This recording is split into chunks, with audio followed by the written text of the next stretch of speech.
Bonjour, ravi de vous proposer ce nouveau numéro de l'émission avec pour inviter ce week-end une journaliste, écrivaine et femme de télévision qu'on a plaisir à retrouver. Bonjour Françoise Laborde. Bonjour. Françoise, comment vous avez débuté votre carrière journalistique? Oh là là. Alors moi je fais partie un peu des dinosaures de ce métier parce que je n'ai fait aucune école de journalisme, ce qui pouvait se faire à l'époque. On Oui, pouvait démarrer le métier sans faire d'école. J'avais fait des études de droit. J'étais licenciée en droit et j'attaquais un doctorat en droit. Et puis je commençais un peu à me lasser du droit parce que je savais pas oui, bien où est-ce que ça allait me mener. Et du coup, un peu comme ça à l'aventure, je suis partie à Bruxelles. Parce que j'avais vu passer une petite annonce d'une agence de presse à Bruxelles qui cherchait des collaborateurs. Donc voilà, ils voulaient me faire faire du droit des affaires et moi j'ai dit non, ce qui m'intéresserait c'est d'être journaliste. Et donc j'ai commencé comme ça sur le tas, si je puis dire, directement dans une agence à Bruxelles où évidemment c'était extrêmement technique et là j'étais bien content d'être un peu calé en droit pour oui, pouvoir oui, suivre certainement, tous oui, ces oui. dossiers. Mais c'est aussi pour ça qu'ils m'avaient recruté d'ailleurs. Et voilà. Et donc je suis rentrée par la presse écrite, par l'international et sans école de journalisme. Et dans vos premiers postes sur RMC, TF1, France 3, vous êtes plutôt spécialisé sur l'économie? Oui, c'est-à-dire qu'après Bruxelles, c'est une expérience que j'ai gardée, d'être spécialiste en économie, en questions internationales, enfin on va dire Hmm. macroéconomie, Oui, pour oui. employer un mot savant. Et en effet, c'est comme ça que j'ai été après engagée à RMC à Paris, et puis qu'après je suis passée en effet à TF1, France 2, France 5, etc., etc. J'ai un peu bourlingué en effet. Et en 97, vous devenez rédactrice en chef de Télématin avec la fameuse interview politique des 4 vérités. Ça a duré presque 10 ans. C'est un bon souvenir pour vous? Ah oui, parce que moi j'ai vraiment adoré travailler le matin. Hmm. Le seul obstacle au travail du matin, c'est que c'est le matin. Tous ceux qui travaillent à la radio le savent, Oui, il oui. faut se lever Oui, au oui. milieu de la nuit. Donc c'est vrai que quand on a le réveil qui sonne tous les jours entre 3h30 et 4h moins le quart, et qu'il faut être à la rédaction entre Oui, oui. 4h15 et 4h30, il y a des jours où on trouve ça lourd, c'est Hmm. forcé. Mais en même temps, c'est une expérience formidable d'abord parce qu'il faut apprendre à travailler très vite, Oui, c'est ça. avec Ouais. peu de moyens puisque tout le monde dort encore, la Oui, plupart oui. des gens dorment encore. Il faut anticiper parce qu'on n'a pas la possibilité enfin, on peut réagir au dernier moment, surtout quand on travaille dans des grandes rédactions, mais à l'époque en plus où moi j'ai commencé, la télé du matin était moins importante qu'elle de l'est aujourd'hui, donc on n'avait pas forcément autant de moyens. Donc il faut anticiper beaucoup, mais en même temps c'est un petit groupe, il y a une sorte de solidarité entre les gens qui travaillent le matin, il y a un état d'esprit qui est tout à fait délicieux, et puis surtout on perd pas de temps, quoi, on va à l'essentiel. Oui. Et à partir de 99, vous devenez le joker de Béatrice Schoenberg pour les journaux du week-end. C'est quelque chose qui vous a plu aussi?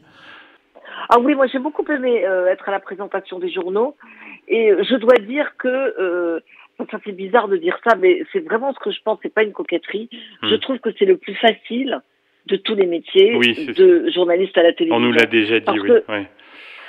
que Ouais. moi quand j'étais sur le terrain, quand j'étais reporter, vous avez parlé de mes années où je faisais de l'économie, Oui, mais oui. j'ai aussi couvert des campagnes politiques, j'ai couvert la première guerre du Golfe, Hmm. j'ai couvert des conflits sociaux très violents. Et là, vraiment, on se donne du mal, c'est compliqué, parfois on prend des risques Oui, c'est physiques sûr. quand on est Oui, à oui, bien l'étranger sûr. Oui, dans des oui. territoires. Et on fait ça et on fait ça vraiment avec son courage, les équipes sur le terrain bien sûr, mais c'est parfois vraiment difficile de sortir des histoires, de trouver des histoires, de pas se faire balader, comme on dit un peu familièrement, d'aller chercher vraiment les infos. Et alors que quand on présente le journal, on est entouré de tas de gens charmants qui vous aident, d'assistants qui vous trouvent des éléments, qui vous facilitent la vie, Oui, oui. ce qu'on n'a pas quand on est sur le terrain. Bien Et sûr, en oui. plus, toute la gloire va au présentateur qui, lui, est bien au chaud, parfois bien au Oui, frais, oui. dans son studio, toujours tiré à quatre épingles, alors que le reporter, le journaliste sur le terrain, Oui, c'est un travail d'équipe. souvent, Ouais. Ouais. oui, Ouais. il est un peu moins bien considéré. Hmm. Alors, Ça a un peu changé. Il y a une époque où il y a eu toute une période comme ça où on a découvert qu'il y avait des femmes journalistes qui pouvaient aller sur le terrain. Je pense à Catherine Gentil, je pense à Marine Jacquemin, je pense à Patricia Lémonière. Oui. Ouais. Voilà. Toute cette génération, Dorothée Lyrique aujourd'hui, toute cette génération-là a quand même montré que voilà, il y avait aussi des femmes qui étaient capables d'aller sur les terrains de guerre, d'aller sur les terrains de conflit. En janvier 2009, vous êtes nommé au Conseil supérieur de l'audiovisuel, le fameux CSA. C'était une fierté pour vous? C'est-à-dire que ce qui est très intéressant, c'est que c'est une autre façon. On passe de l'autre côté du miroir. Oui. C'est-à-dire qu'on voit d'où viennent toutes les réglementations, toutes les régulations dont parfois on souffre, mais qui régulent l'audiovisuel. Et oui, j'ai beaucoup appris, ça m'a beaucoup intéressée. Et puis la journaliste économique que j'étais était assez contente de mesurer justement toutes les conséquences économiques et que vous savez, le secteur de l'audiovisuel en France, ça pèse plus lourd que le secteur de l'automobile, par exemple. Oui. Ça emploie plus de salariés, ça génère plus de chiffre d'affaires. Donc les masses financières en jeu dans le secteur audiovisuel sont absolument considérables et on l'oublie ça. L'audiovisuel, c'est aussi ce qui fait vivre le cinéma en France. S'il n'y avait pas la télévision, il n'y aurait pas de cinéma en France. Oui, c'est sûr. Donc tout ça, ce sont des éléments qui sont extrêmement importants. Et puis je pense que c'est bien d'avoir une régulation. Alors moi, je trouve que on a un peu trop de règlements dans l'audiovisuel. Moi qui ai vécu les deux côtés de la barrière, si je puis dire, je pense que ce serait bien d'alléger un peu la charge de la réglementation dans l'audiovisuel. Ce serait pas plus mal. Et je pense aussi que on ferait bien de faire travailler davantage des professionnels. Moi, je pense que le CSA aujourd'hui est devenu vraiment un repère de hauts fonctionnaires, ce qui n'était pas au début. Oui. Et je pense que quand on a fait toute sa carrière au Conseil d'État, on est quand même moins prédisposé à comprendre les enjeux de l'audiovisuel que quand on a travaillé dans l'audiovisuel. Voilà. Donc ça, je trouve que c'est un peu dommage. Et je pense que en plus, le CSA, alors ça n'a pas la main sur les enjeux économiques comme la LOFCOM en Grande-Bretagne par exemple, alors que le vrai enjeu dans l'audiovisuel aujourd'hui, c'est évidemment l'enjeu économique.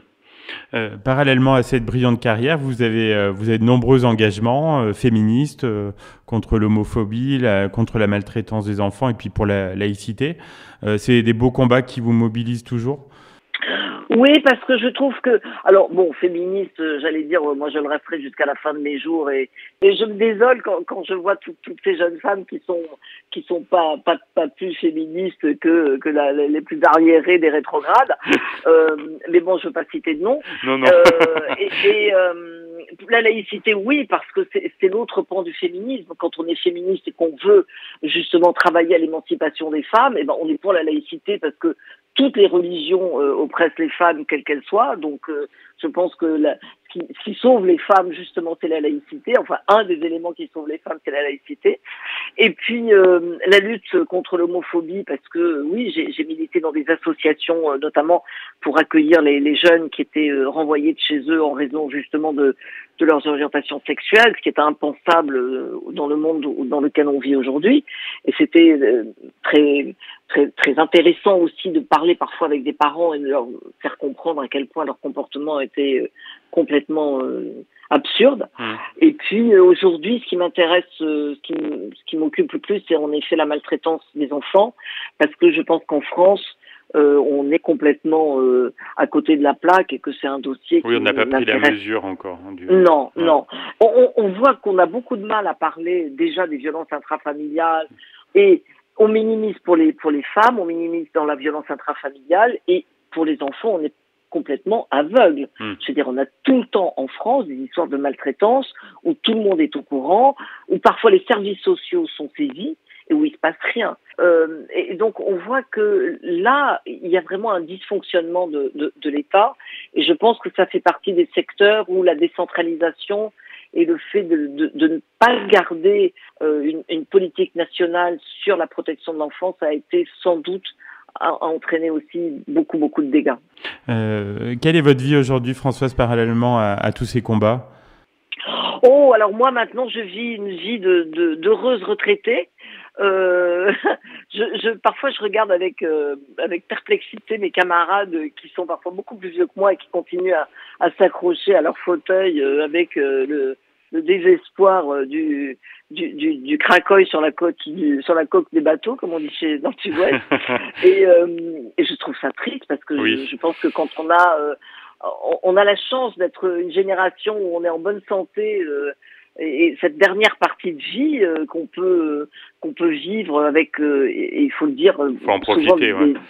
Oui, voilà. Donc on a des bonnes retraites, on est en bonne santé et moi je profite de cette dernière partie de vie avec plaisir et bonheur. Donc je fais la fête, j'écoute de la musique, je vais dîner chez mes copains, Génial. Je voyage, voilà. Et je me rends compte à quel point je suis privilégiée. Bah, profitez-en bien, Françoise Laborde. C'était un plaisir de vous avoir. C'était un échange riche et vrai. Merci encore. Merci à vous. Bonne journée.